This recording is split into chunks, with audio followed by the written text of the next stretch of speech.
Praise అలా దేవుని పరిశుద్ధ నామానికి మహిమ కలుగును గాక. ఈ చక్కటి అవకాశాన్ని దయచేసిన దేవాతి దేవుడికి ప్రత్యేకమైనటువంటి వందనాలు తెలియజేస్తూ ఉంటున్నాను. ఆయనకే సమస్త మహిమ ప్రభావములు యుగ యుగములు చెల్లును గాక. ఈ సమయంలో పరిశుద్ధ గ్రంథములో నుండి ఒక లేఖనాన్ని మనం చూసుకుందాం.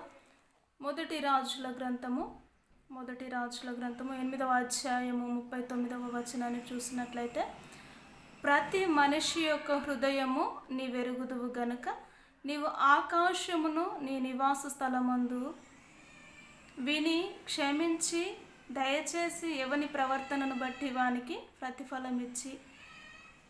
ఈ యొక్క వాక్యాన్ని మనము చూసినట్లయితే దేవాతి దేవుడు స్పష్టముగా యొక్క పరిశుద్ధ గ్రంథాన్ని పరిశుద్ధాత్మ నడిపింపు ద్వారా అనేకమైనటువంటి ప్రవక్తల చేత ప్రవచనాత్మకముగా ఆ యొక్క గ్రంథాన్ని రాసినట్టుగా మనం చూస్తూ ఉంటాం. కాబట్టి ఈ యొక్క వచనాన్ని కూడా మనము గమనించినట్లయితే, ప్రతి మనిషి యొక్క హృదయమును నువ్వెరుగుదువు, దయచేసి ఆకాశమును నీ నివాస స్థలమందు విని క్షమించి దయచేసి ఎవరి ప్రవర్తనను బట్టి వారికి ప్రతిఫలం ఇయ్యు. దేవుడు ఎలాంటి వాడై ఉన్నాడు అంటే, భూమి ఆకాశము తన సింహాసనము, భూమి ఆయన పాదపీఠం అని దేవుని వాక్యము తెలియచేస్తూ ఉంటుంది. ఆ విధముగా తెలియచేసినప్పుడు ఆకాశముని నివాస స్థలములో నుండి నువ్వు మనుషులను చూస్తూ వారి హృదయాలను మీరు ఎరిగి ఉన్నారు కనుక వారిని క్షమించి వారికి తగిన ప్రతిఫలాన్ని మీరు దయచేయుము అని ఇక్కడ ప్రవక్త గారు రాసినట్టుగా మనం చూస్తూ ఉంటాం.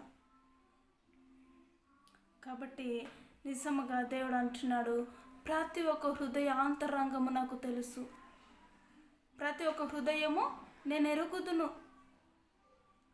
కాబట్టి ఈ రోజులో మనము గమనించుకోవచ్చు, హృదయమును నన్ను ఎవరు చూడటం లేదులే, నన్ను ఎవరు గ్రహించరులే, నేనేమి చేసినా కూడా చెల్లిపోతుందిలే అని ఇష్టానుసారముగా జీవిస్తూ ఇష్టానుసారముగా బ్రతుకుతున్న వారిని మనము ఎంతోమందిని లోకంలో గమనిస్తూ ఉంటున్నాం. కానీ దేవుడు మాట్లాడుతూ ఉంటున్నాడు, నీ రహస్య కార్యములలో కూడా నిన్ను చూస్తూ ఉంటున్నాను, నీ హృదయము ఎలా ఉందో కూడా నాకు తెలుసు. కాబట్టి ప్రతి ఒక్కరము దేవుని సన్నిధిలో కాదు, ఈ లోకంలో జీవిస్తున్నప్పుడు మనుషులతో మనము మాట్లాడుతున్న విధానమైనను మనము చేస్తున్న ఆ ప్రవర్తనను కూడా దేవుడు చూస్తున్నాడు అన్న ఒక విషయమును గుర్తించి దాని ప్రకారము నడిచిన వారు నిజముగా దేవుని దృష్టిలో నీతిమంతులండి. నీతిమంతులుగా తీర్చబడాలి అంటే దేవుని సన్నిధిలో నిజముగా మన ప్రవర్తన, మన హృదయము ఎలా ఉంటుంది అనేది గమనించుకోవాలి. నీ హృదయము మనుషులకు తెలియకపోవచ్చు, నీ హృదయము, నీ యొక్క ప్రవర్తన మాటి మాటికి రంగులు మార్చని యొక్క హృదయమును మనుషులు గమనించకపోవచ్చు, గుర్తించకపోవచ్చు. కానీ నా దేవుడు పరలోకమందుండి ఆకాశమందుండి ఆయన నీ యొక్క హృదయమును చూస్తూ ఉంటున్నాడు. నీ ఆలోచన విధానం ఏంటి, నీ ఎదుటి వారి పట్ల నీ యొక్క బిహేవియర్ ఏంటి అని సమస్తమును చూస్తున్న దేవుడు అయి ఉంటున్నాడు. కనుక ఆయన చూస్తున్నాడన్న ఒక భయము, భక్తి కలిగి ఈ లోకంలో జీవించాలి అండి. కాబట్టి ఆ విధముగా ఎప్పుడైతే జీవిస్తారో, మనుషులు దేవునికి అనుకూలముగా ఎప్పుడైతే తన హృదయాన్ని మార్చుకుంటారో, ఆ హృదయానుసారముగా దేవుడు ప్రతిఫలాన్ని అనుగ్రహించే దేవుడు, జవాబును ఇచ్చే దేవుడు. అట్టి జవాబును పొందుకోవడానికి ప్రతి ఒక్కరము సిద్ధముగా ఉండాలి. దేవుడు అంటున్నాడు, ఇదిగో మనిషి యొక్క హృదయమును వెరుగుదు.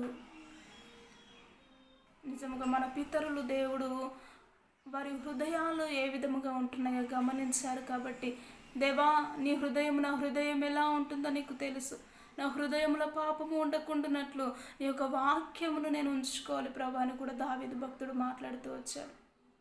కాబట్టి అటు జీవితమును మనము కూడా దేవుని సన్నిధిలో ఉన్నప్పుడు, దేవుడు ఆకాశము నుండి మనల్ని గమనించినప్పుడు, మన హృదయమును చూసినప్పుడు ఆయన మనల్ని ఆశీర్వదించే విధముగా ఉండాలి. కానీ శపించే విధముగా, కీడుకు మూలముగా మన జీవితము ఉండకుండానట్లు ప్రార్థన చేసుకుందాము. ప్రతి ఒక్కరు ఏకీభవించినట్లయితే, మహోన్నతుడా, జీవము కలిగిన తండ్రి, మీకు వందనాలు నిజముగా ప్రభా నీ సన్నిధిలో మేము ఏ విధముగా జీవించాలని కృపను కనికరమును మీరు చూపించండి.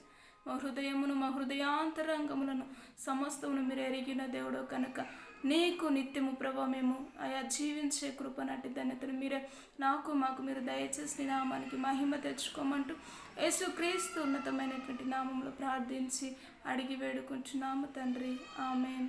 ఆమెన్. ప్రైజ్ ది లార్డ్ అందరికీ.